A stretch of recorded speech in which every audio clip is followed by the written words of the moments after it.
Jika 3 jalur langit ini kamu tempuh, benar-benar kamu amalkan hingga kamu mendapatinya dalam kehidupan, niscaya kamu akan sampai di tujuan, bahagia hidup di dunia, mati dalam husnul khatimah. Di akhirat kamu akan diperkenankan masuk ke dalam surga tanpa hisab, tanpa adab, birahmatika ya arhamar rahimin. Assalamualaikum warahmatullahi wabarakatuh. Alhamdulillah, wassalatu wassalamu ala rasulillah Muhammad ibn Abdillah wa ala alihi wa sahbihi wa man wala. Subhanaka la ilma lana illa ma 'allamtana innaka antal alimul hakim. Rabbi syrah li sadri wa yassir li amri wahlul 'uqdatan min lisani yafqahu qawli, amma ba'du. Baik, sebelum kita mulai, kita akan baca niat belajar bersama-sama. Mudah-mudahan ilmunya nanti sekali lagi jadi ilmu yang manfaat buat kita sekalian. Bismillahirrahmanirrahim. Nawaitu ta'allum wa ta'lim wan naf'a wal intifa' wal mudzakarah wat tadhkir wal ifadah wal istifadah wal hidza 'ala tamassuk bi kitabillah wa sunnati rasulillah sallallahu alaihi wa alihi wasallam wa du'a ilal huda والدلالة على الخير ابتغاء مرضاته وقربه وثوابه وحسن الخاتمة مع اللطف والعافية وصلاح العاقبة برحمتك يا أرحم الراحمين.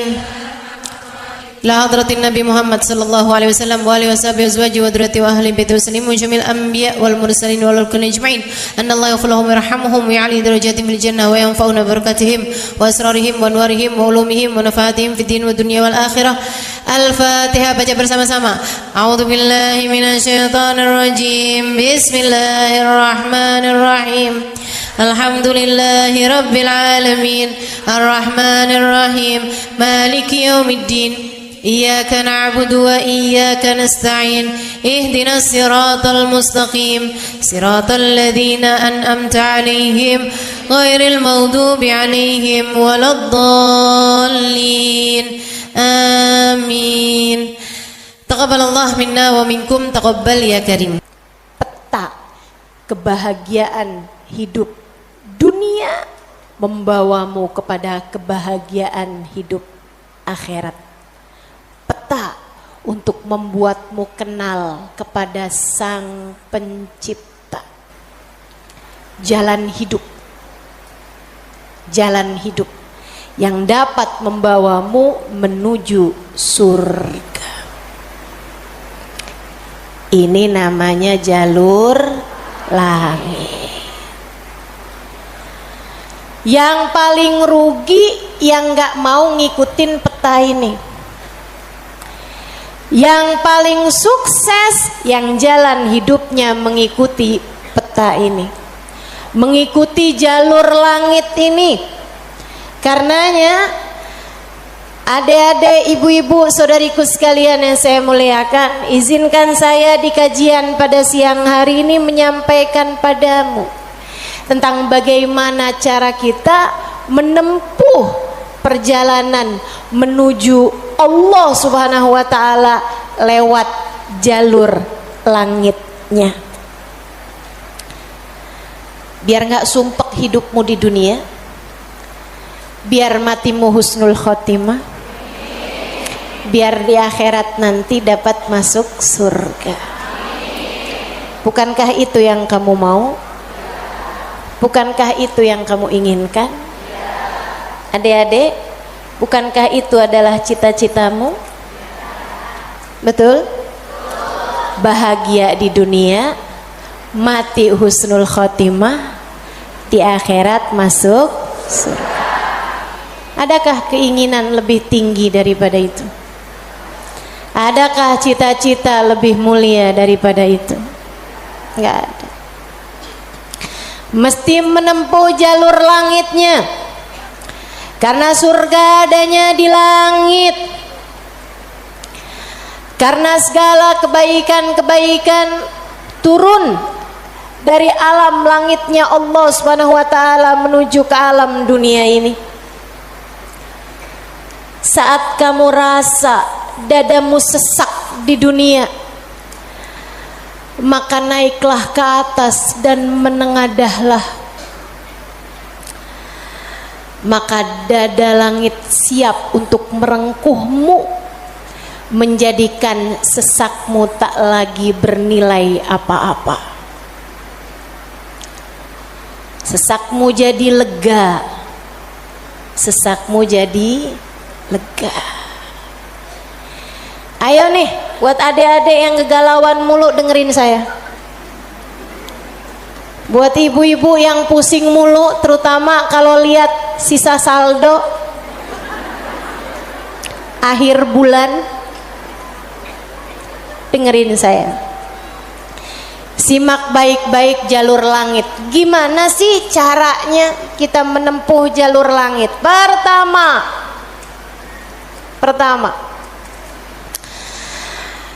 apa aja jalur langit yang bisa kita tempuh? Pertama, sholat. Itu adalah jalur langit yang jangan sampai pernah kamu tinggalkan.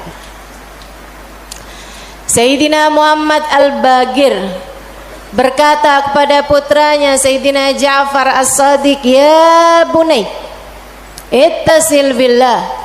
Wahai anakku, senantiasalah terkoneksi dengan Allah, senantiasalah tempuh jalur langit menyampaikanmu kepada Allah Subhanahu wa taala. Seringlah terkoneksi sama Allah. Anaknya bertanya, "Kaifa attasil bih ya walidi?" Bagaimana caraku untuk selalu terkoneksi dengan Allah? Bagaimana caraku berkomunikasi sama Allah? Bagaimana caraku menempuh jalur langit?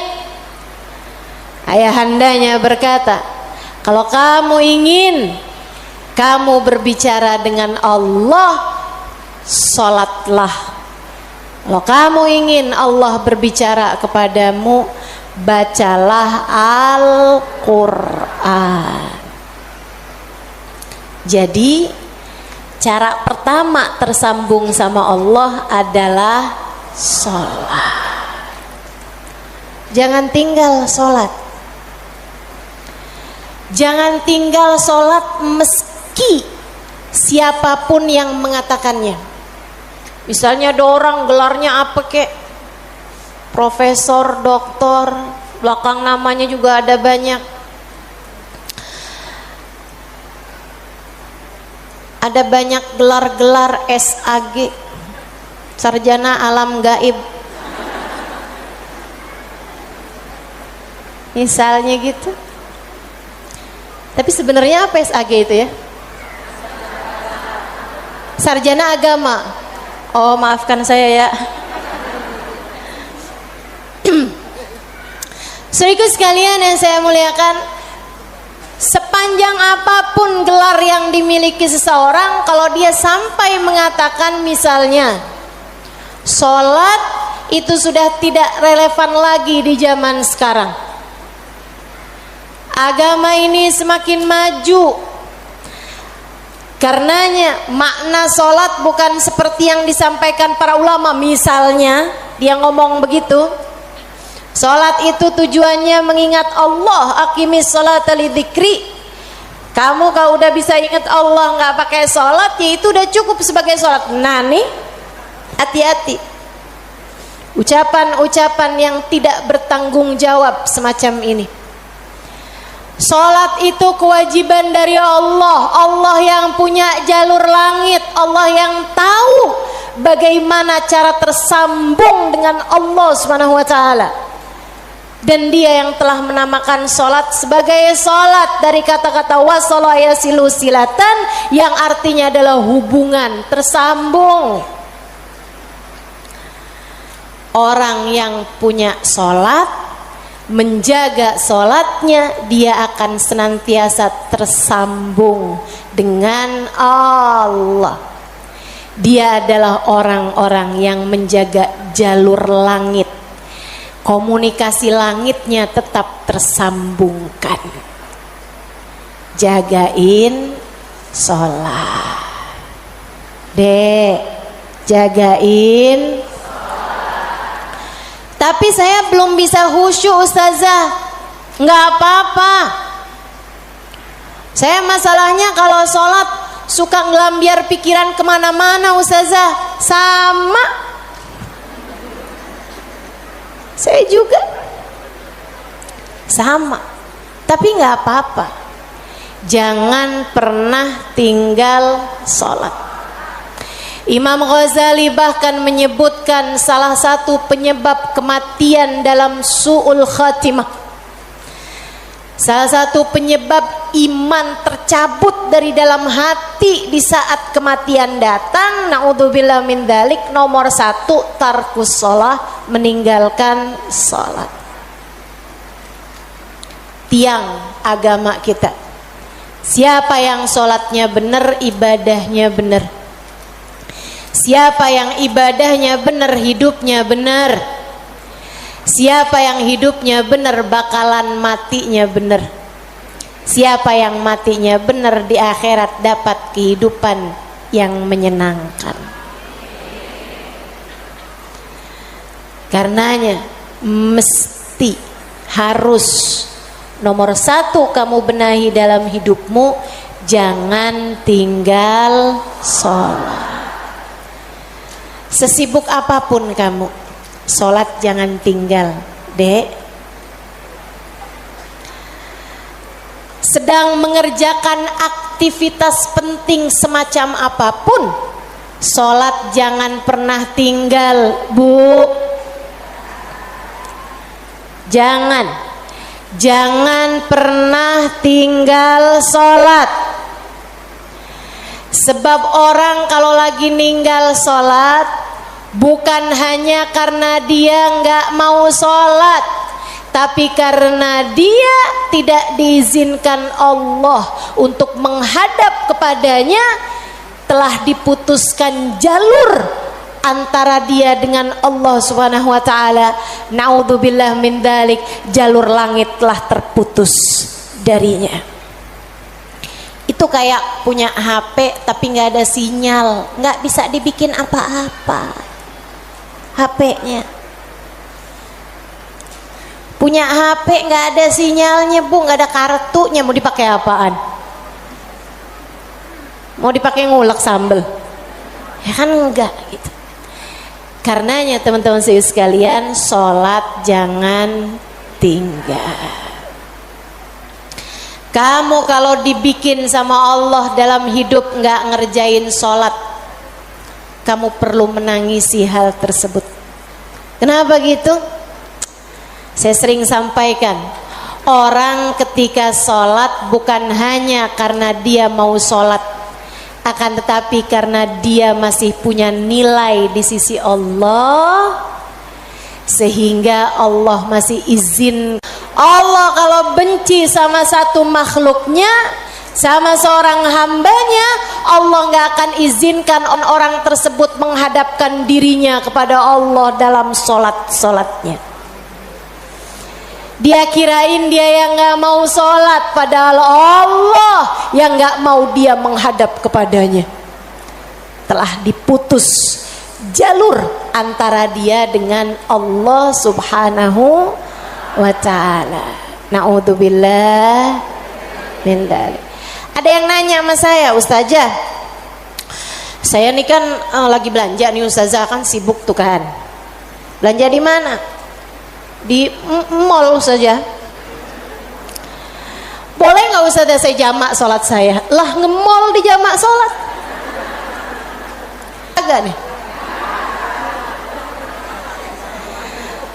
Belanja ke pasar, sholat udah sampai di jamak-jamak. Innalillahi. Boleh nggak Ustazah? Nggak boleh lah. Yang boleh jamak sholat itu kalau bepergian, itu pun juga dengan jarak keluar kota 82 km. Tapi kalau kurang dari itu, nggak boleh mengerjakan jamak salat. Katanya Nabi Muhammad, man jama'as shalah bi ghairi udrin faqad atababan min abwabil kabair. Siapa yang suka ngumpul-ngumpulin salat, jamaah-jamaah salat tanpa ada alasan yang dibenarkan, dia sedang mendatangi salah satu pintu dari pintu-pintu dosa-dosa besar. Dia tanya, boleh nggak Ustazah jamaah salat? Nggak boleh, kecuali karena ada alasan yang dibenarkan. Emang kenapa gitu Ustazah? Kamu kalau kepengen hidup dipentingkan sama Allah, maka kamu harus mementingkan Allah. Salat adalah gambaran tentang kamu mementingkan Allah, maka insya Allah hidupmu akan dipentingkan oleh Allah. Jalur langit yang pertama adalah salat. Makanya ada orang yang salatnya khusyuk-khusyuk, ada orang yang salatnya panjang-panjang. Tuh guru-guru saya tuh salatnya panjang-panjang, terutama salat-salat sunnah. Kalau sholat fardu ringan-ringan aja, karena beliau mengerjakan sholat fardunya berjamaah. Jadi imam, nah itu katanya Nabi Muhammad, kalau kamu sholat jadi imam jangan jang. Tapi kalau kamu sholat sendirian, silahkan. Silahkan, mau panjang kayak gimana pun silahkan balik. Kalau sholat jadi imam, Bismillahirrahmanirrahim. Jadi imam, Bismillahirrahmanirrahim. Jadi imam.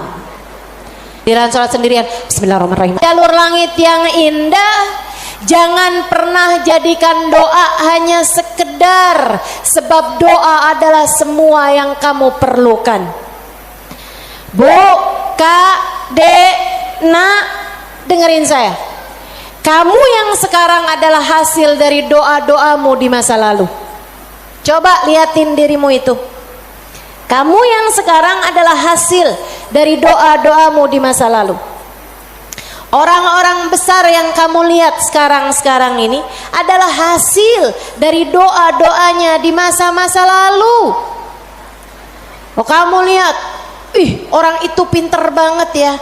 Adalah karena di masa dulunya, di masa kecilnya, di masa remajanya, ia selalu mengangkat tangan untuk minta dari Allah Subhanahu wa taala, Rabbi zidni ilman nafi'a.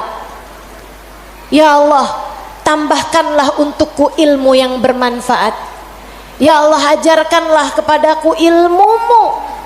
Ia selalu minta kepada Allah Subhanahu wa taala ilmu, sehingga Allah pun memberi kepadanya ilmu. Siapapun yang kamu kenal, orang-orang hebat-hebat yang ada di sekitarmu, itu adalah hasil dari doa-doanya di masa-masa lalu. Tinggal kamu lihat dirimu itu. Kamu pengen jadi kayak gimana? Tempuhlah jalur langit dengan perbanyaklah berdoa. Dan itu bukan hanya urusan dunia, urusan akhirat lebih jelas lagi. Sampai saya pernah dengar satu cerita, ada dua orang, ibadahnya di dunia sama, ibaratnya nilai rapotnya nih sama persis. Nilai rapotnya sama persis waktu hidup di dunia. Dua-duanya sama-sama soleh, dua-duanya. Akan tapi yang satu dimasukkan ke dalam surga, kan ke surga Firdausul A'la yang paling tinggi. yang dinaikkan di surga yang bawahnya, dia protes, ya Rob, dia nilainya sama loh sama saya. Kenapa kok dia dikasih surga yang paling atas sementara saya di surga yang bawahnya? Walaupun surga tuh biar kata di emperan enak, tapi ya masa kamu mau minta surga yang emperan? Sehingga sekalian, hadir majelis aja di emperan gak enak, apalagi di surga. Dia tanya sama Allah, ya Allah, kenapa kami berdua nilainya sama tapi dia dinaikkan di surga Firdaus yang paling tinggi sementara saya. Itu sebabnya Nabi Muhammad mengatakan, idza sa'altumul jannah fas'alu al-firdausal a'la. Kalau kalian lagi minta surga, jangan tanggung-tanggung, mintalah surga Firdaus yang paling tinggi. Gitu. Doa deh, doa, jangan ditinggal. Doa, doa, perlu banget. Kamu harus sering-sering doa. Ustadzah, doa yang paling bagus apa? Lah doa itu urusan minta kok. Maka mintalah sesuai dengan apa yang kamu mau. Saya punya cerita indah yang diceritakan oleh salah satu guru saya beberapa bulan yang lalu ketika kedatangan beliau ke Indonesia. Namanya Hubabah Syarifah bintul Habib Muhammad bin Abdul Haddar. Beliau datang dari Sewun, Hadramaut, Yaman. Saya menjadi penterjemah beliau kala itu, jadi saya ingat betul kisahnya. Salah satu dari kisah yang beliau ceritakan, kata beliau, ada seorang ibu-ibu datang kepada ayahanda saya. Ayahandanya seorang ulama terkemuka, namanya Habib Muhammad bin Abdullah Al-Haddar, guru dari guru saya, guru dari guru-guru saya, sekaligus ayah dari guru-guru saya. Ayahandanya Hubabah Syarifah, ayahandanya Hubabah Nur, ayahanda Hubabah Maryam.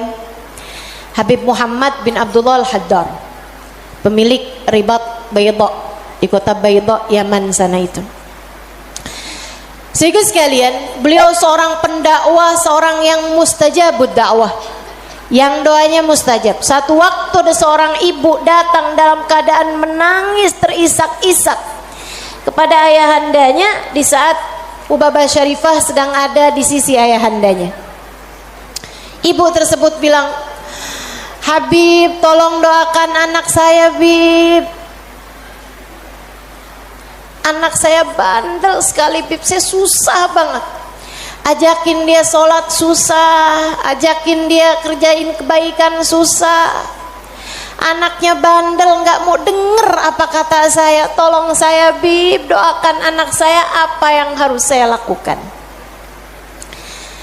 Beliau kemudian berkata, Bu, ibu kepengen anak ibu jadi anak yang soleh. Iya, Bib, pengen banget Bib. Ibu, doa seorang ibu untuk anaknya setara doa Nabi bagi umatnya. Maka doamu untuk anakmu lebih mustajab daripada doa siapapun untuk anakmu. Saya bisa bantu kamu buat doa, mintakan kepada Allah Subhanahu wa taala, akan tetapi doamu tentu lebih mustajab daripada doa saya untuk anakmu. Ibu dengerin, Bu. Jadi gimana saya, Bib?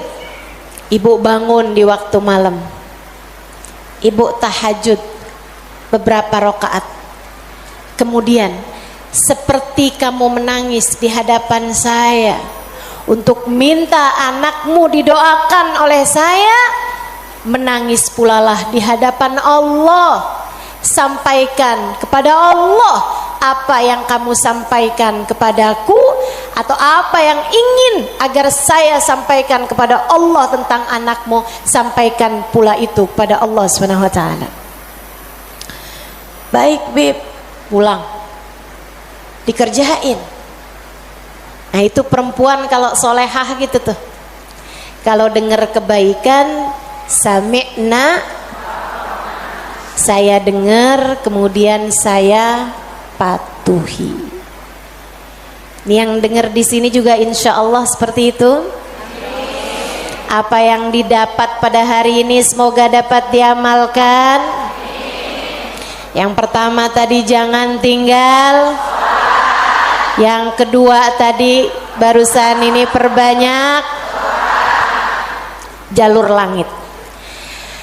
Dia pun mengerjakannya, bangun di waktu malam nangis, ya Allah tolong liatin anak saya, kesianin anak saya ya Allah, solehkan dia ya Allah, tolong pandang anak saya dengan pandangan kasih sayangmu ya Allah, saya nggak ngerti cara melakukannya ya Allah, seperti mana engkau telah menjadikan anak-anak dari hamba-hambamu yang soleh salehah.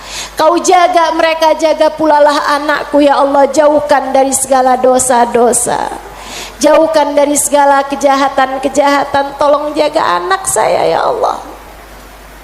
Terus didoain anaknya, didoain anak, didoain anaknya, malam demi malam, malam demi malam. Dan Bu, Kak, Dek, Nak, doa itu bukan instan.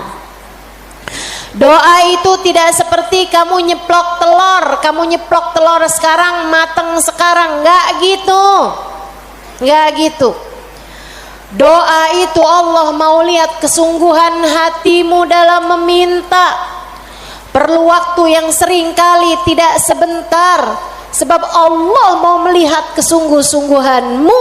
Karenanya kalau doamu belum diijabah, jangan menyerah. Dek, kalau doamu belum diijabah, jangan nyerah. Kamu masih sangat mungkin untuk diijabah doamu selagi kamu tidak berhenti berdoa. Ingat-ingat ucapan saya. Kamu masih sangat mungkin untuk diijabah doamu itu selagi kamu tidak berhenti berdoa. Doa terus, kata Hubabah Syarifah, setahun, 2 tahun, 3 tahun, 4 tahun, 5 tahun, 6 tahun. Kemudian anak yang dulu pernah membuat ibunya menangis karena kenakalan anak tersebut, karena ketidaksolehan anak tersebut, sekarang telah menjadi seorang anak yang dapat membuat ibunya tersenyum bangga. Di usia-usia hampir 20-an tahun, anak tersebut menjadi anak paling soleh di kampungnya, hafal Al-Quran 30 juz dengan 7 bacaannya, qiraatus sab'ah. Anak yang jauh dari kenakalan-kenakalan remaja, anak yang dekat dengan para ulama, anak yang mengetahui banyak ilmu agama, anak yang menjadi sangat soleh, idaman semua para orang-orang tua. Jangan nyerah, jangan nyerah. Jika kehidupan membuatmu tersungkur, itu adalah waktumu untuk membenamkan dirimu dalam sujud-sujud panjang kepasrahan. Kemudian kamu langitkan doa hingga Allah mengijabah doa-doamu itu. Saya ulangi, jika badai kehidupan membuatmu jatuh tersungkur, itu adalah saat yang tepat untukmu membenamkan wajahmu dalam sujud-sujud kepasrahan. Kemudian kamu langitkan doa-doamu, berbisik di bumi, namun suaramu didengar hingga ke arsy. Saat itulah Allah akan mengijabah doamu itu. Jangan pernah berhenti berdoa. Jangan remehkan doa. Jangan remehkan doa. Saya, Dek, pernah muda juga kayak kamu. Ya masa lahir langsung gede gini. Sewaktu saya remaja, masuk umur 12 tahun, 13 tahun, sebelum balik bahkan saya udah berada di pondok pesantren. Jadi saya itu nggak pernah ngalamin masa belum berjilbab sebelum balik. Maksudnya ketika balik tuh saya udah mulain berjilbab. Alhamdulillah, nikmat dari Allah Subhanahu wa taala. Adik-adik saudaraku sekalian, saat saya kecil, saya ada di pondok-pondok pesantren, saya mulai kenal ustadz-ustadz, ustadzah-ustadzah, ulama-ulama yang membuat saya jatuh cinta dengan ilmu agama. Alhamdulillah, Allah kasih rasa dalam diri saya keinginan untuk selalu belajar. Saya punya keingintahuan yang banyak terhadap urusan ilmu. Jadinya saya seneng banget belajar. Nah di waktu kecil itu tadi, umur 12-an tahun sebagai santri, kan selain dari belajar ada kewajiban lain tuh. Cuci baju, apalagi kalau dapat piket, bersihin kamar mandi, nyapu kamar, ngepel kamar. Itu saya sangat tersiksa sekali, sebab saya ini adalah pemalas. Jadinya karena saya pemalas urusan bebersih dan saya mendadak rajin ketika urusannya belajar. Saya seneng belajar, saya seneng tahu, saya suka mikir. Saya tuh kalau lagi baca kitab gitu seneng banget. Saya kalau lagi belajar gitu seneng banget. Apalagi kalau ustadzanya yang nyampein ilmu dengan cara-cara yang sangat saya sukai gitu, ngasih tahu hal-hal yang nggak ada di dalam kitab gitu. Saya bisa melongo dengerin, seneng banget. Jadinya di masa-masa kecil itu kalau saya lagi dengerin kajian, kalau saya lagi baca kitab, saya suka doa, ya Allah, jangan pernah pisahkan saya dari ilmu. Ya Allah, jangan pernah jauhkan saya dari kitab-kitab pengetahuan yang mendekatkan saya padamu. Umur 12 tahun, 13 tahun, doa saya semacam itu. Ayo nih adik-adik yang umur 16 tahun, ya Allah kenapa kok saya nggak pernah ada yang nembak ya?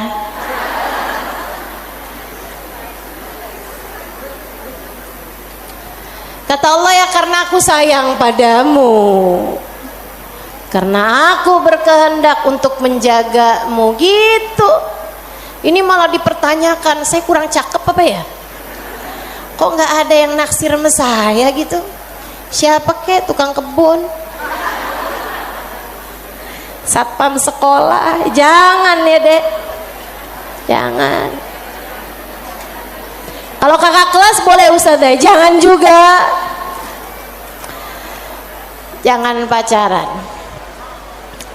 Adik-adik saudaraku sekalian, sebaliknya ketika saya mulain, kalau saya lagi nyapu, saya lagi nyuci baju, apalagi kalau saya udah mulain harus nyikat kamar mandi, rasanya saya keberatan sekali. Saya sambilan nyikat kamar mandi sambil doa, ya Allah yang beginian saya nggak usah dikasih dong.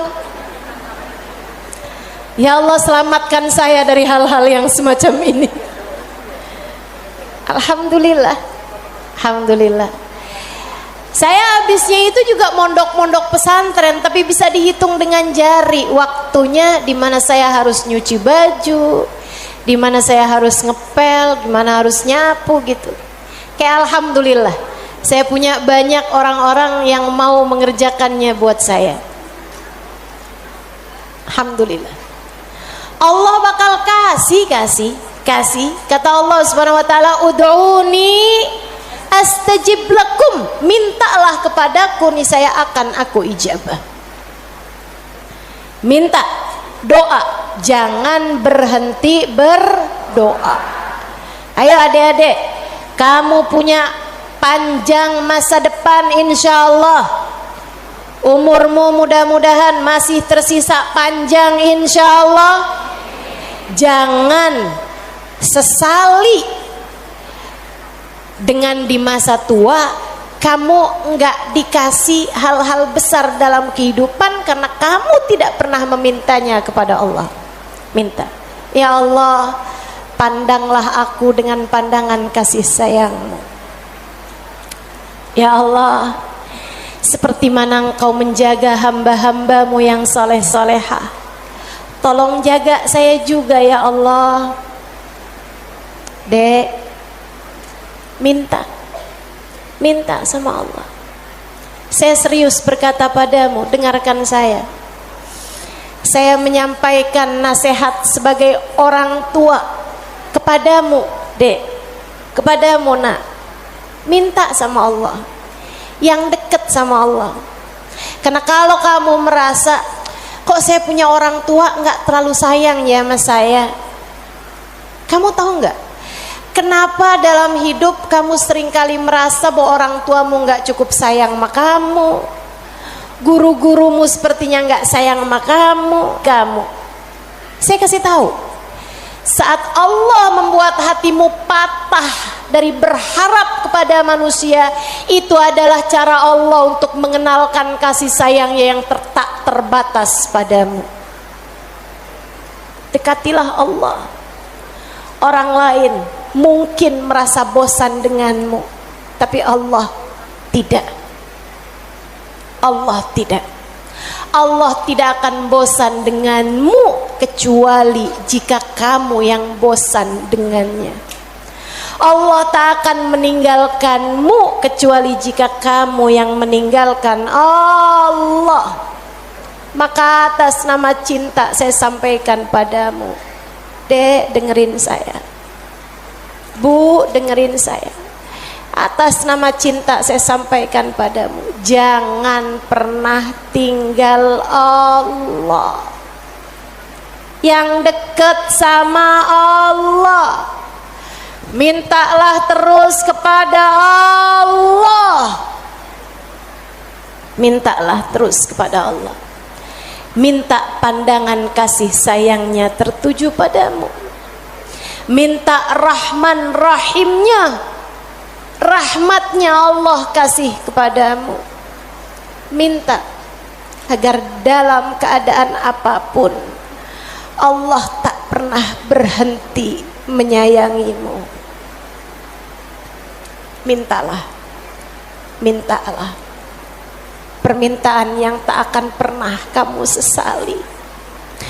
Gak usah minta, ya Allah, jangan biarkan orang tua saya meninggalkan saya. Gak usah.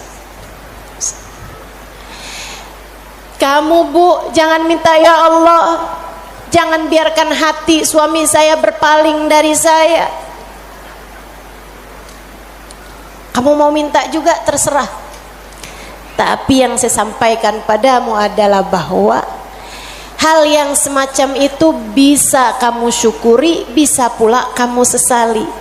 Akan tetapi kalau kamu tidak ditinggalkan oleh Allah, sampai kapanpun tidak akan pernah kamu sesali, insya Allah. Jadi jalur langit yang harus kamu tempuh, yang pertama adalah, yang kedua adalah, yang ketiga adalah cinta kepada baginda Nabi besar Muhammad. dan semua orang-orang yang menyampaikanmu kepada jalur langit. Jangan putus hubungan dengan orang-orang soleh, dengan para ulama Allah subhanahu wa ta'ala. Saya akan sampaikan 5 menit lagi, kemudian kita akan segera akhiri majelis ini. Saudaraku sekalian yang saya muliakan, yang pertama jangan tinggal sholat, yang kedua jangan tinggal doa. Jalur langit yang ketiga yang harus saya sampaikan padamu adalah milikilah guru yang dapat menyampaikanmu kepada Allah. Milikilah jalur langit yang dapat menyampaikanmu kepada Allah. Cintai orang-orang soleh di atasmu hingga mereka menyampaikanmu kepada Nabi Muhammad.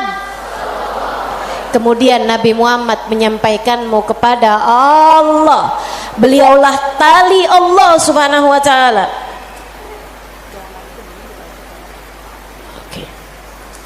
Beliaulah tali Allah subhanahu wa ta'ala yang terbentang kepada kita sekalian. Mudah-mudahan Allah subhanahu wa ta'ala senantiasa menyampaikan kita kepada Allah subhanahu wa ta'ala lewat jalur langit yang benar, jalurnya baginda kita Nabi besar Muhammad sallallahu alaihi wa ala alihi wasallam, manusia yang paling penuh kasih kepadamu. Andai kamu tahu seperti apa sayangnya Nabi Muhammad kepadamu, niscaya air matamu akan senantiasa meleleh karena rindu padanya. Andai kamu tahu seperti apa cintanya Nabi Muhammad kepadamu sebagai umatnya, niscaya kamu akan menyibukkan dirimu bersolawat kepadanya, dan itu adalah merupakan salah satu dari tangga-tangga yang mendekatkanmu padanya. Andai kamu tahu seperti apa cintanya Nabi Muhammad dan pengorbanannya kepadamu, niscaya kamu tak akan berharap cinta manusia selain daripada cinta Nabi Muhammad sallallahu alaihi wasallam. Maka 3 jalur langit ini kalau kamu tempuh, kamu tidak akan pernah tersesat jalan. Kamu akan sampai di tujuan. Peta kehidupannya menjadi terbaca dan kamu akan melangkah tanpa keraguan. Jika 3 jalur langit ini kamu tempuh, dari sholat tidak ada yang kamu tinggal, dan kamu tambahi dengan ibadah-ibadah sholat sunnah pula, terutamanya di keheningan malam, di sepertiga malam yang terakhir. Juga doa. Dalam keadaan apapun kamu memperbanyak berdoa. Saat kamu bersama dengan orang-orang saleh, saat kamu duduk di majelis-majelis ilmu adalah saat yang begitu indah untuk kamu berdoa meminta kepada Allah Subhanahu wa taala jalla jalaluhu wa ta'ala azamatu. Kamu jadikan doa tidak hanya sekedar, melainkan semua yang kamu perlukan.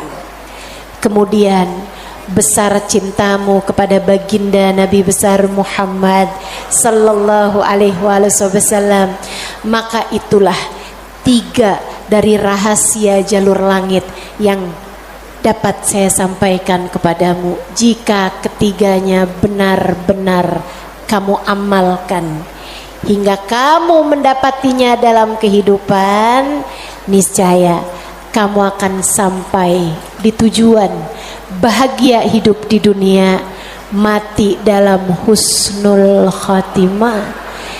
Di akhirat kamu akan diperkenankan masuk ke dalam surga tanpa hisab, tanpa adab, birahmatika ya arhamar rahimin wa bijudika ya ajwadal ajwadin innahu waliyyu dzalika wal qadir alaih. Kita akan baca doa nih ya. Baru saja saya diberitahu oleh panitia bahwa doa maulidnya belum dibaca. Kita akan baca doa maulidnya sambil kita memohon kepada Allah. Semoga Allah Subhanahu wa taala mendekatkan kita dengannya insyaallah dan mendekatkan kita dengan baginda kita Nabi besar Muhammad sallallahu alaihi wasallam. Allahumma salli wa sallim wa barik alaihi wa ala alihi sallallahu alaihi.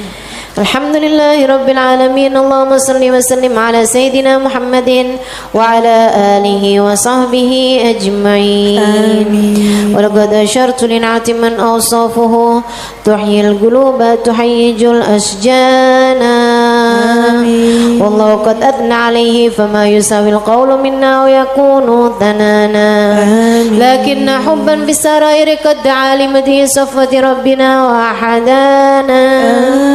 وإذ امتزجنا بالمودة ها هنا نرفع أيدي فقرنا ورجانا بالواحد الأحد العلي إلهنا متوسلين بمن إليه دعانا مختاره وحبيبه وصفيه زين الوجود به الإله حبانا يا ربنا يا ربنا يا ربنا بالمصطفى اقبلنا أجب دعوانا أنت لنا يا دخرنا في هذه الدنيا وفي أخرانا أصلح لنا الأحوال واغفر ذنبنا ولا تؤاخذ ربي إن أخطأنا واسلك بنا في نهج طه المصطفى ثبت على قدم الحبيب خطانا أرنا بفضل منك طلعة أحمد في بهجة عين الرضا ترعانا واربط به في كل حال حبلنا وحبال من ود ومن والانا والمحسنين ومن أجاب نداءنا وذوي الحقوق وطالبا أوصانا والحاضرين وسعيا في جمعنا ها نحن بين يديك أنت ترانا ولقد رجوناك فحقق سؤلنا واسمع بفضلك يا سميع دعانا وانصر بنا سنة طه في بقاء الأرض واجمع كل من عادانا وانظر إلينا واسكنا كأس الهنا واشفي وعافي عاجلا مرضانا واقض لنا الحاجات. Silakan sebutkan hajat masing-masing. Assalamualaikum warahmatullahi wabarakatuh.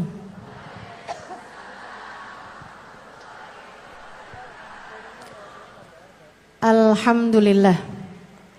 Wassalatu wassalamu ala Rasulillah Muhammad ibn Abdillah wa ala alihi wa sahbihi wa man wala. Subhanaka la ilma lana illa ma 'allamtana innaka antal alimul hakim. Rabbi shrah li sadri wa yassir li amri wahlul 'uqdatan min lisani yafqahu qawli. Amma ba'du. Alhamdulillah, Allah sampaikan juga saya ke tempat ini. Masjidnya Allah Subhanahu wa taala, bait min buyutillah, rumahnya Allah. Mudah-mudahan kita udah disampaikan di rumah Allah di dunia. Allah sampaikan pula ke Baitullahil Haram di Mekkah. Dan Allah sampaikan pula di tempat keridhaannya surga Allah di akhirat nanti insyaallah. Amin ya rabbal alamin. Rabbi la tukhzini yawma yub'atsun yawma la yanfa' mal wala banun illa man atallaha biqalbin salim. Kata Nabi Ibrahim yang Allah tuliskan dalam Al-Quran, ya Allah, jangan kecewakan aku, jangan buat aku susah pada hari di mana Engkau membangkitkan hamba-hambamu. Nanti di akhirat saat manusia dibangkitkan, ya Allah, jangan buat saya susah, jangan buat saya kecewa. Yauma la yanfa' mal wala banun. Hari yang itu loh ya Allah. Hari yang tidak bermanfaat orang bawa harta. Hari yang tidak bermanfaat orang bawa anak. Yang bermanfaat hanyalah orang yang datang pada Allah biqalbin salim, dengan membawa hati yang selamat. Karenanya siapapun di antaramu yang akan menuju ke akhirat, semua dari kita menuju ke akhirat. Siapapun di antaramu yang kepengen di hari akhiratnya nanti menjadi orang yang tidak susah, menjadi orang yang tidak sedih, menjadi orang yang tidak kecewa, menjadi orang yang tidak ketakutan, menjadi orang yang berhasil. Siapa di antaramu yang kepengen di hari akhiratnya nanti berbahagia, bersukacita? Siapa yang kepengen di hari akhiratnya nanti bergembira? Pastikan saat-saat ini, saat hidupmu di dunia ini, pastikan kamu sedang menuju kepada keselamatan hati. Hatimu selamatkan. Hatimu selamatkan, teman-teman. Hatimu selamatkan.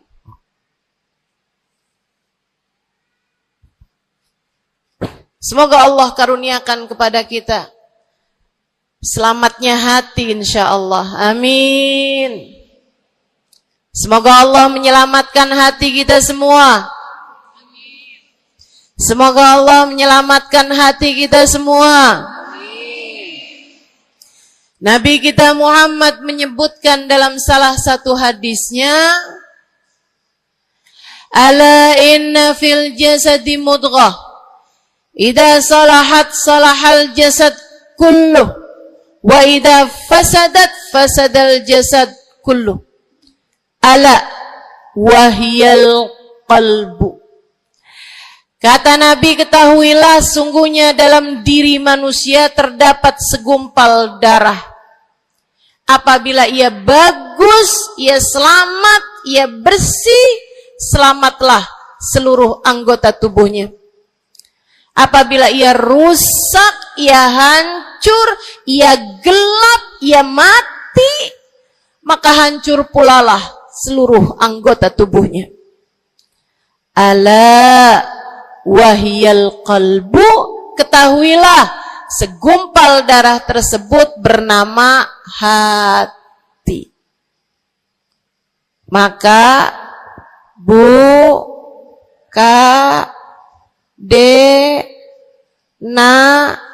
nek, banyak nenek-nenek di sini.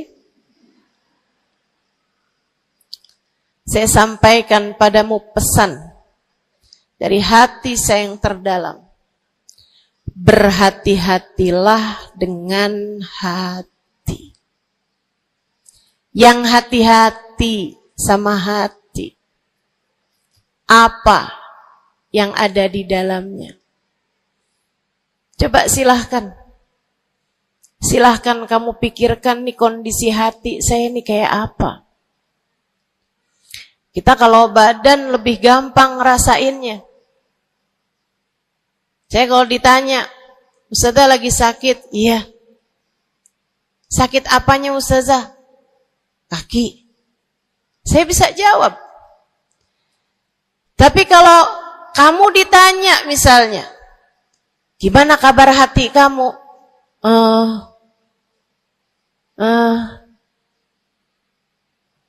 Gimana kabar hatimu? Sehatkah? Sakitkah?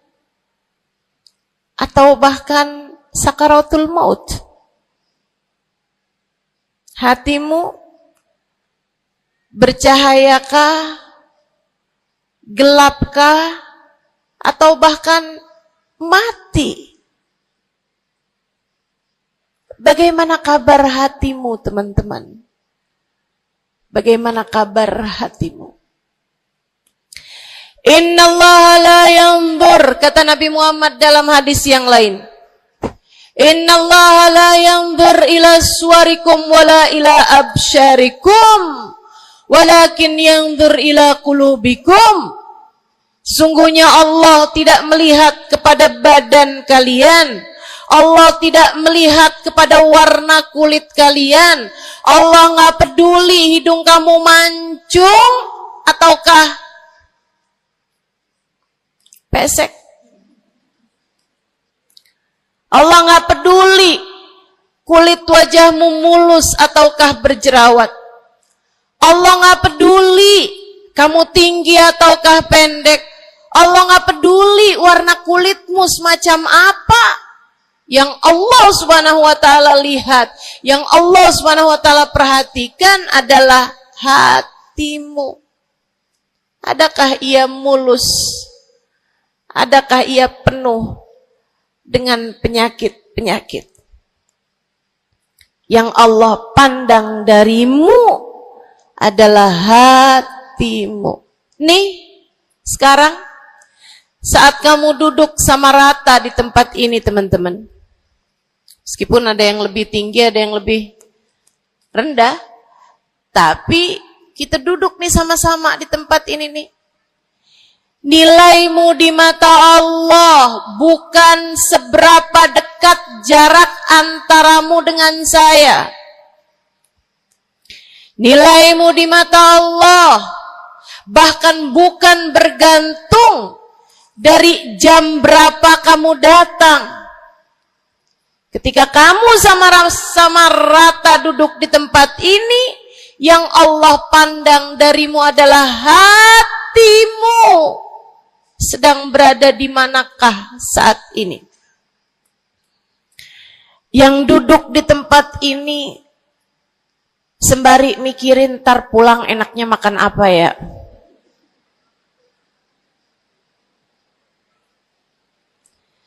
Yang duduk di tempat ini sambil mikirin, kok saya lapar ya? Iya, belum sarapan.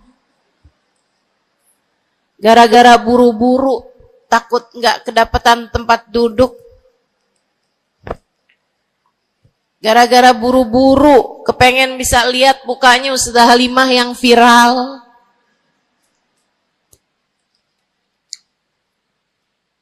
Hatimu.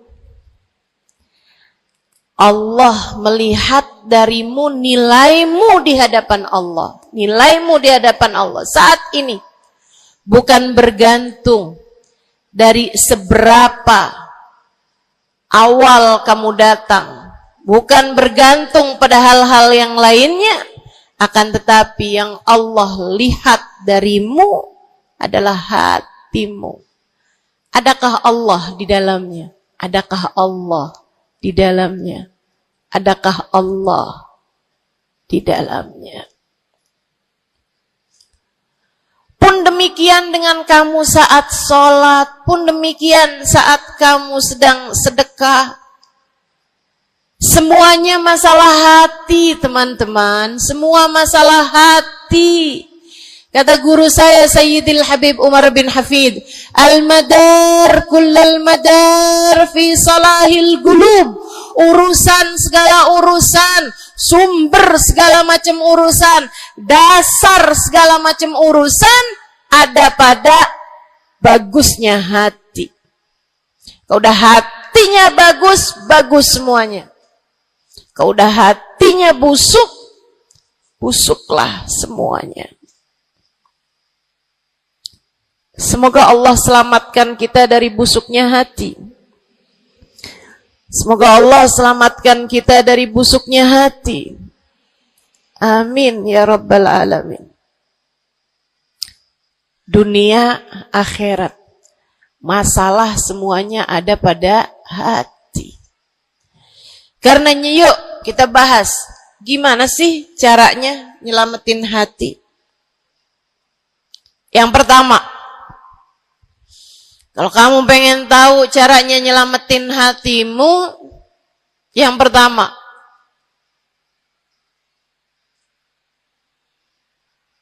bersihkan sampah-sampahnya. Nih, kamu mau rumah itu biar bagus, biar terjaga, biar selamat. Kamu lihat dalamnya, oh banyak sampah, banyak noda, banyak kotoran. Dari mulai kotorannya cicak, ayam, sampai mungkin anjing, karena lama nggak ditempatin. Karena lama nggak ditempatin.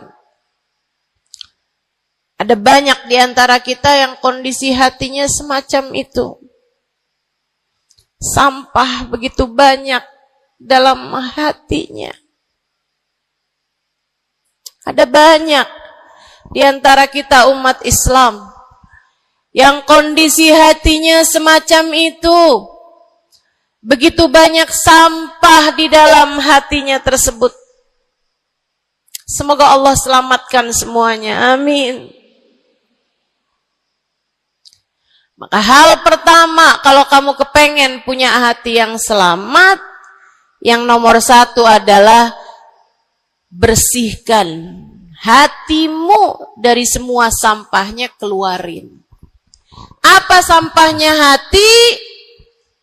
Dosa-dosa yang telah kamu lakukan. Idza aznabal abd nakat fi qalbihi nuqtah sauda. Kata baginda kita Nabi besar Muhammad, idza aznabal abd, ketika seorang hamba mengerjakan dosa, tertorehlah di dalam hatinya satu titik hitam. Sampahnya hati. Kamu tiap kali bikin dosa, dosa apa aja? Bukan hanya dosa besar, zina, bukan hanya dosa besar, minum minuman keras atau narkoba, bukan hanya dosa besar, judi atau riba,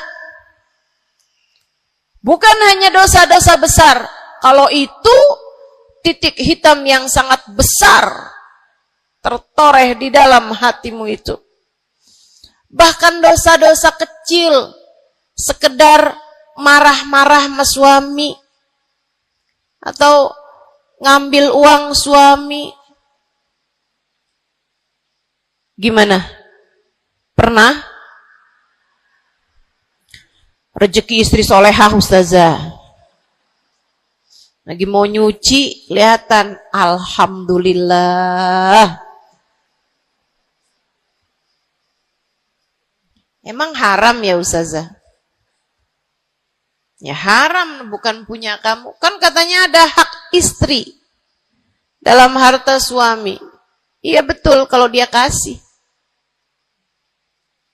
Kalau dia kasih, kalau nggak kasih, nggak halal juga.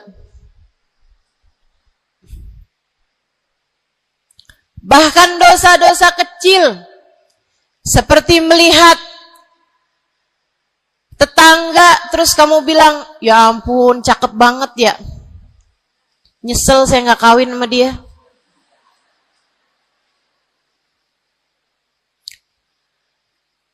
Dosa. Seperti memandang seseorang dengan pandangan menghina. Seperti membicarakan aib orang lain. Setiap kali kamu berbuat dosa, apapun bentuk dosanya, satu titik hitam tertoreh di dalam hatimu itu. Ini istighfar wa tab. Musih.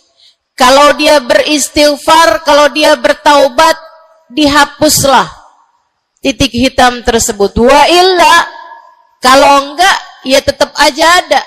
Kamu bikin dosa lagi, bikin dosa lagi, bikin dosa lagi, bikin dosa lagi. Enggak pernah istighfar, enggak pernah memperbaiki diri. Aurat tidak kamu tutup dengan baik. Sehingga akhirnya setiap kali kamu keluar dilihat oleh laki-laki yang bukan mahrammu. Satu titik hitam, satu titik hitam, satu titik hitam. Sampai terkadang hati seseorang dipenuhi dengan titik-titik hitam. Hatinya menjadi legam. Hatinya menjadi penuh dengan titik-titik hitam.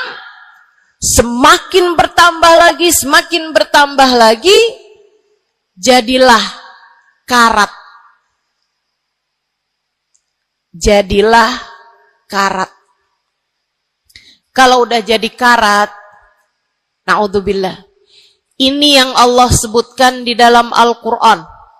Kata Allah, kalla, a'udzubillahi minasyaitonirrajim, kalla, bal rana ala qulubihim bima kanu yaksibun, kalla, innahum an rabbihim yawma idin lamahjubun.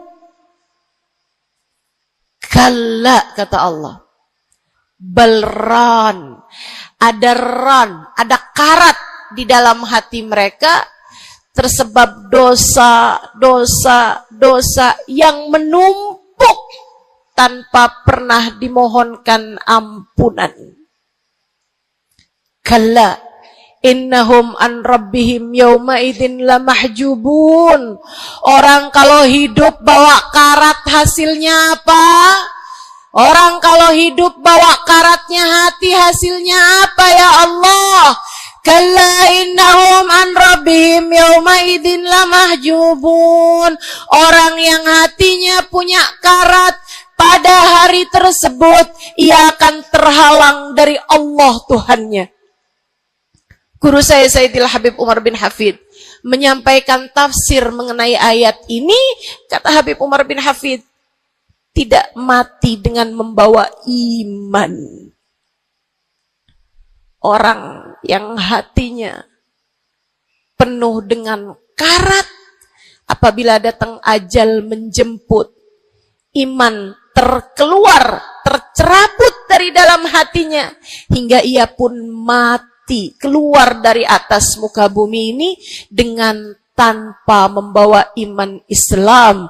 Dia keluar dari atas muka bumi ini bukan sebagai hamba Allah, bukan sebagai umat Nabi besar Muhammad sallallahu alaihi wa ala alihi wasallam.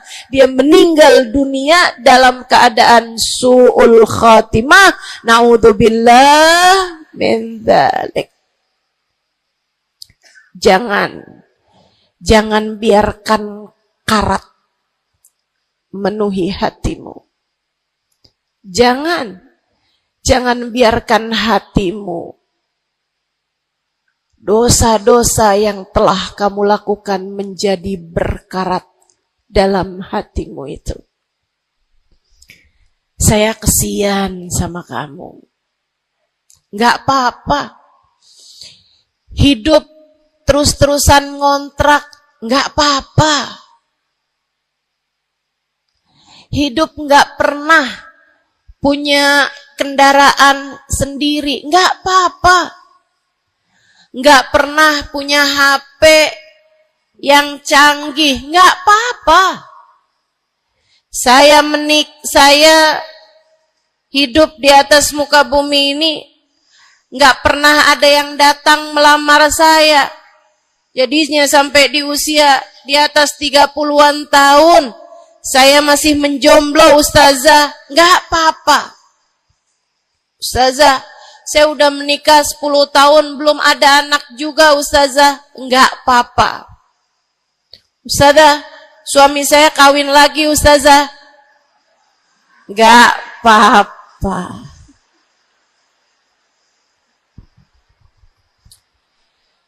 Hidup di dunia ini, apapun yang terjadi, semuanya hanyalah sementara.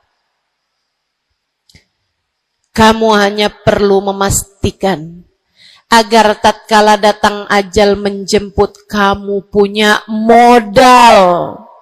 Dan modal utamanya yang nomor 1 adalah hati yang bersih. Hati yang selamat. Kamu bawa pulang menghadap Allah Subhanahu wa ta'ala bigalbin salim. Kamu bawa hati yang selamat. Insya Allah. Mati nggak bawa suami nggak apa-apa. Mati nggak bawa anak nggak apa-apa. Nggak bakalan jadi pertanyaan malaikat raqib atid. Tapi mati harus dengan membawa hati yang selamat. Mudah-mudahan Allah karuniakan. Mudah-mudahan Allah karuniakan.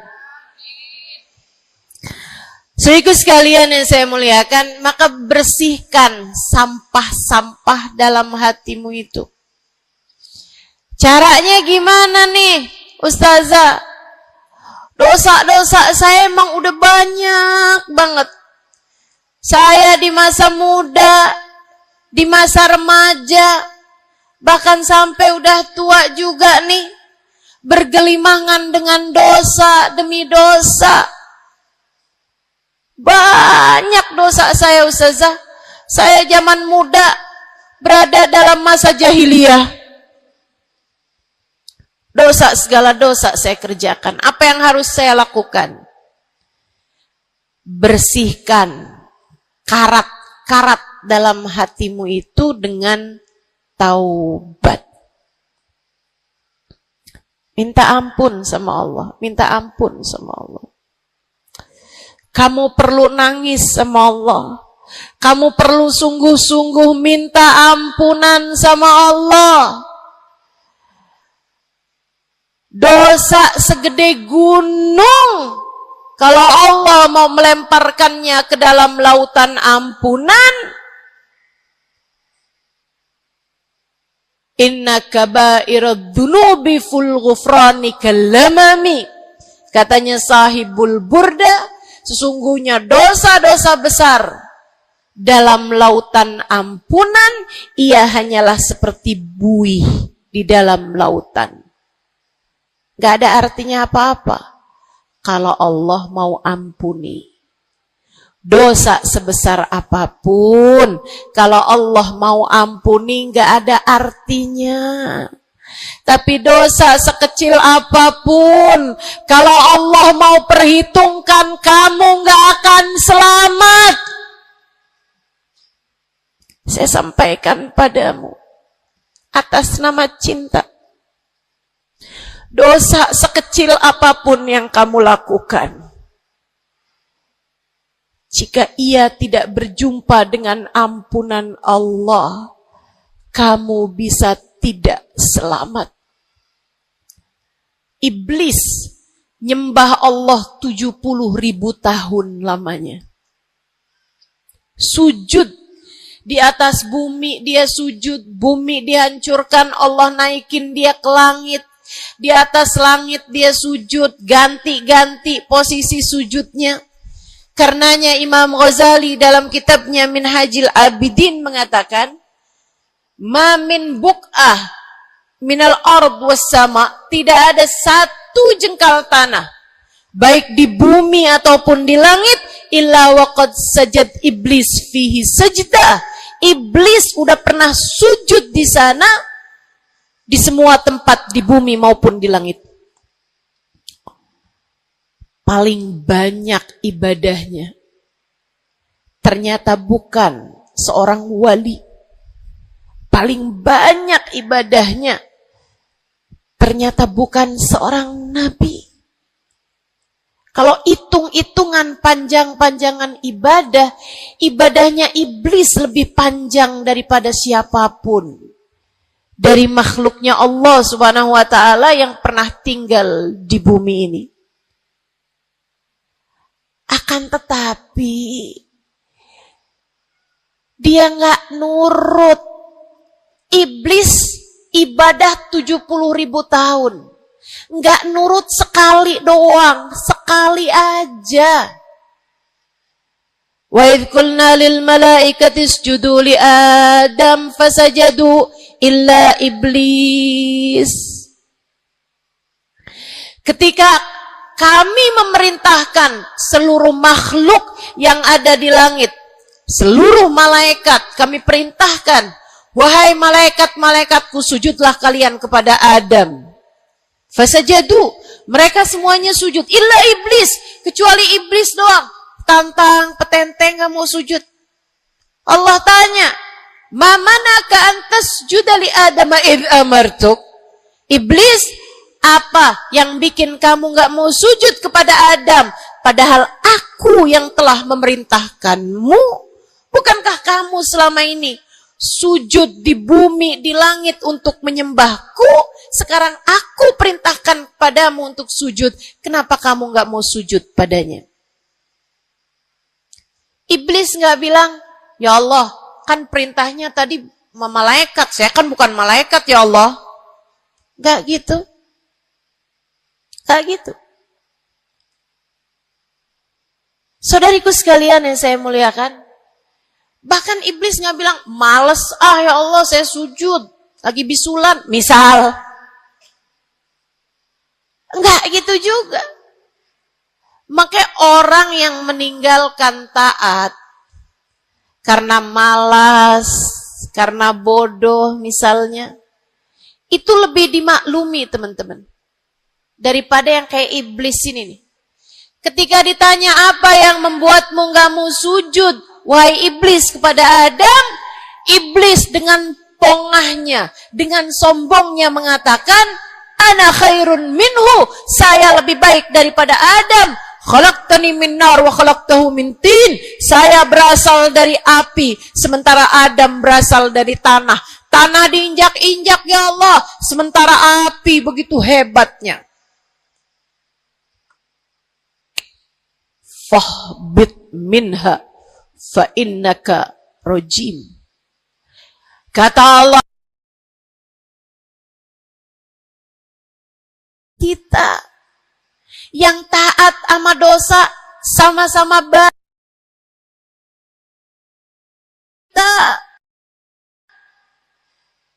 Yang mungkin dosa kita lebih banyak daripada taat kita.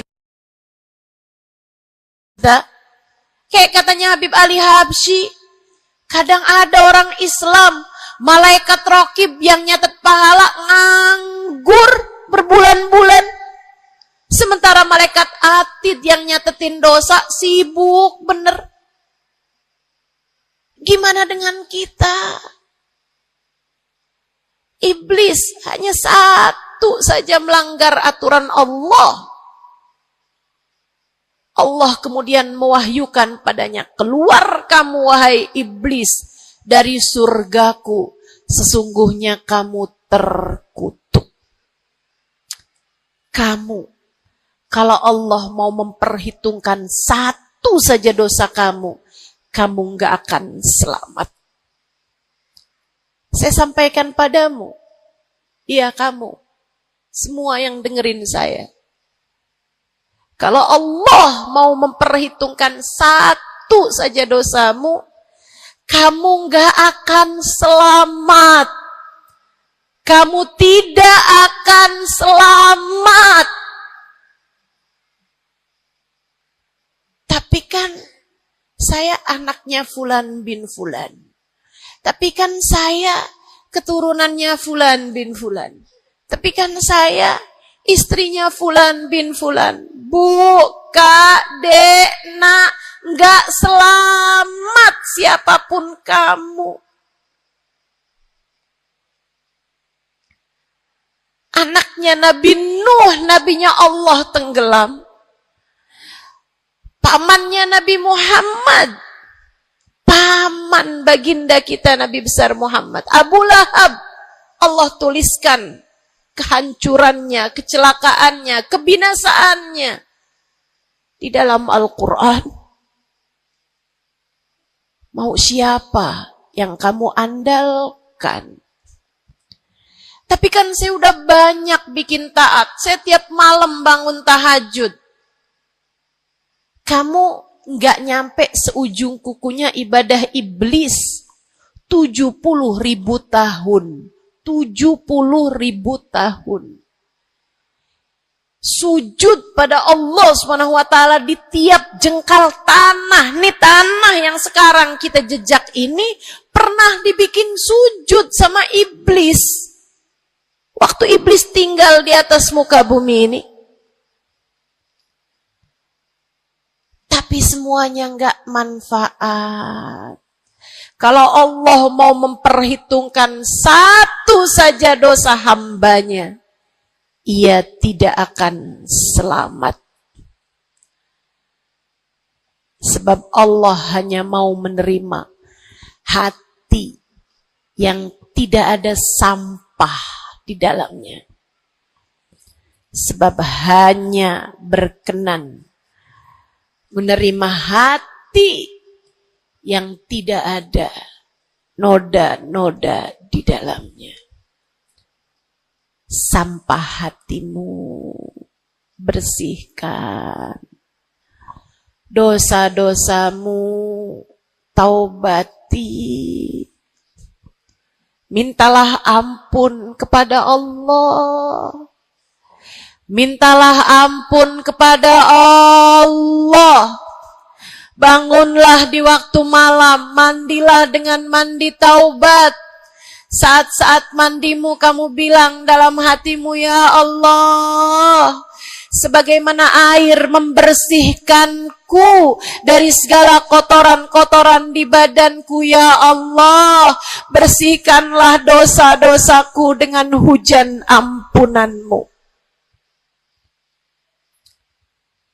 Kemudian sholatlah 2 rakaat, 4 rakaat, sholat taubat. Kemudian sesudahnya, mulailah kamu ingat dosa-dosamu. Mulailah kamu ingat dosa-dosamu. Dari sejak kamu balik sampai sekarang ini. Betapa ia telah menggunung. Betapa ia telah melumuri dirimu itu. Betapa ia telah menjadikan dirimu kotor. Kemudian ingatlah nikmat yang telah Allah SWT berikan, bahwa bersama dengan banyaknya dosa-dosamu, ia tak henti-henti memberikan kepadamu kenikmatan demi kenikmatan. Bahwa meski matamu berulang-ulang kau pandang yang haram dengannya, Allah masih membiarkan matamu dapat melihat. Betapa meskipun telingamu berulang-ulang kamu pakai untuk mendengarkan aib-aib orang, nyatanya sampai sekarang telingamu masih dapat mendengar. Betapa lisanmu, berapa banyak hati tersakiti dari lisanmu itu. Mertuamu kamu sakiti, suamimu kamu sakiti, anakmu bahkan kamu sakiti. Bodoh banget sih jadi anak. Astagfirullah. Kamu kok bandel banget sih, mama nyesel punya anak kayak kamu. Astagfirullah.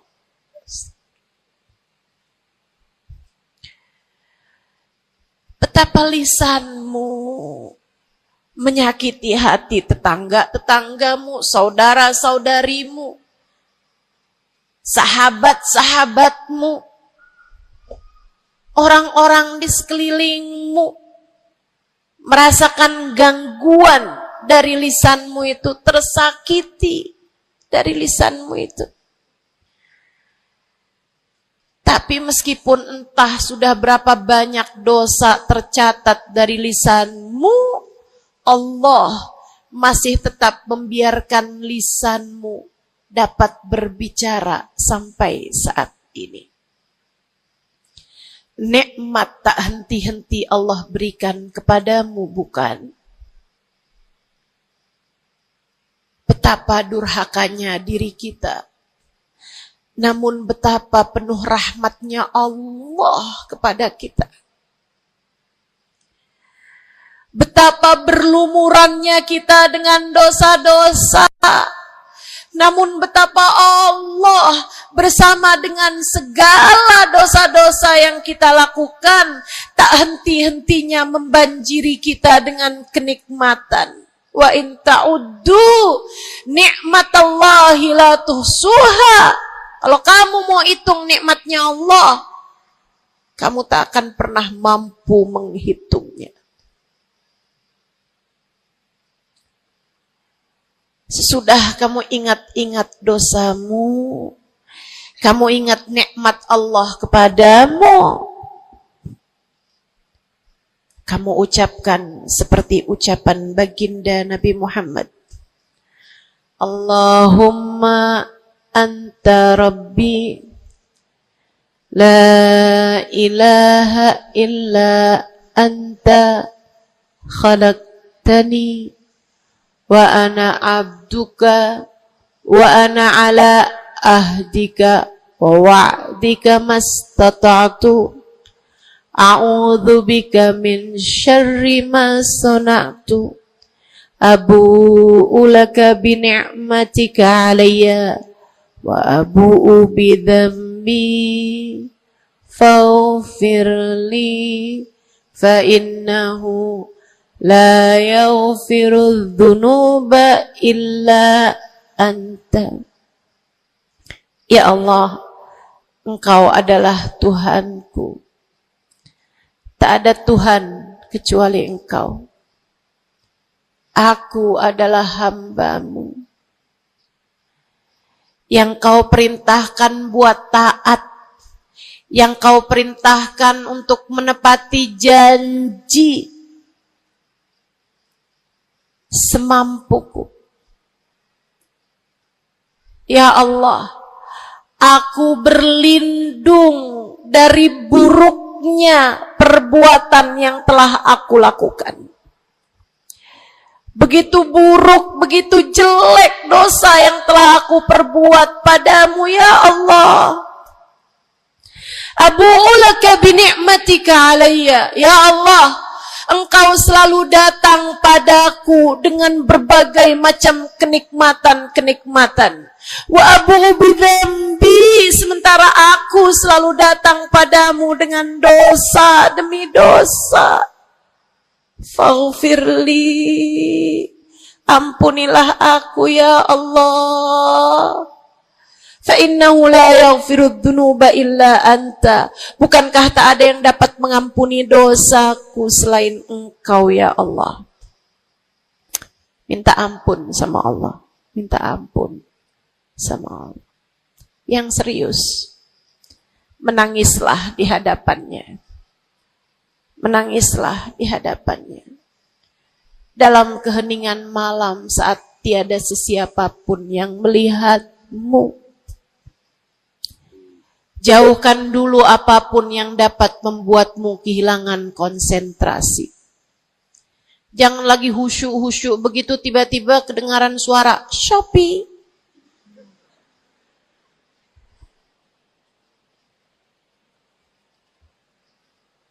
Kamu langsung jadi hilang konsentrasi. Yang mana nih ya?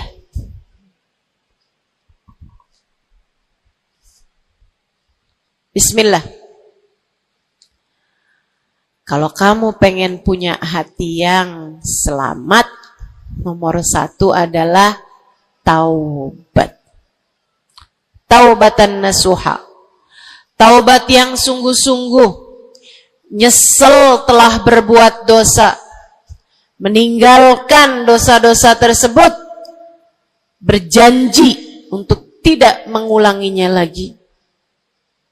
Jika dosanya terkait sama manusia, ada syarat keempat yang harus dilakukan, yaitu meminta maaf kepada orang yang telah engkau sakiti hatinya tersebut. Yang kamu habis bikin dosa sama dia, minta maaf. Mudah-mudahan Allah SWT ampuni dosa-dosa kita. Amin. Semoga Allah ampuni dosa-dosa kita. Amin. Ketika ada seorang ulama ditanya, ya Syekh, wahai Syekh, Kalau saya nih punya banyak hajat nih, punya banyak permintaan, tapi waktunya sempit buat doa. Doa apa yang seharusnya saya panjatkan? Misalnya nih, lagi sebentar nih bisa kepegang Hajar Aswad, lagi sebentar nih bisa ada di depan Ka'bah, lagi sebentar nih bisa ada di dekat makam Nabi Muhammad sallallahu alaihi wasallam. Sesudah kita ucap salam kepada baginda Nabi, ini apa nih yang harus saya minta kepada Allah? Hajat saya banyak, sementara waktu saya sempit buat doanya. Apa yang harus saya mintakan? Apa sebaik-baik hajat yang perlu kita mintakan di saat tidak banyak waktu untuk memintanya kepada Allah? Syekh tersebut menjawab, is'alil maghfirah, mintalah ampunan dari Allah. Sebab bagaimana mungkin kamu meminta hajat-hajat yang lain sementara kamu masih belum berada dalam pandangan rahmatnya Allah.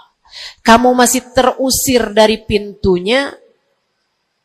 Kamu udah minta-minta. Nih kayak istri lagi minggat sama suaminya. Kemudian dia WhatsApp, tolong dong transferin saya. Lah balik dulu.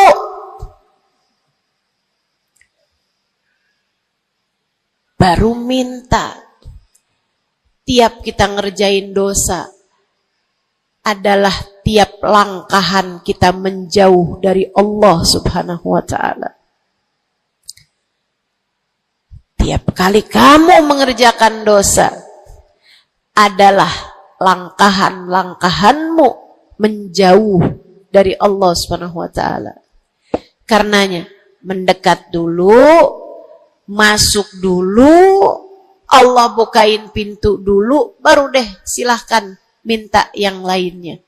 Kalau sempit waktumu, mintalah ampunan dari Allah Subhanahu wa ta'ala. Ini kan kerjaan kita nih suka salah-salah kalau doa. Giliran lagi ada hujan nih, wah doa mustajab, langsung. Ya Allah jodoh ya Allah. Yang cakep, yang ganteng, yang kaya, yang setia, yang soleh. Banyak bener. Padahal kalau ngelihat dirinya kagak ada pantes-pantesnya. Kalau kamu pengen jodoh yang soleh, solehahkan dulu dirimu itu.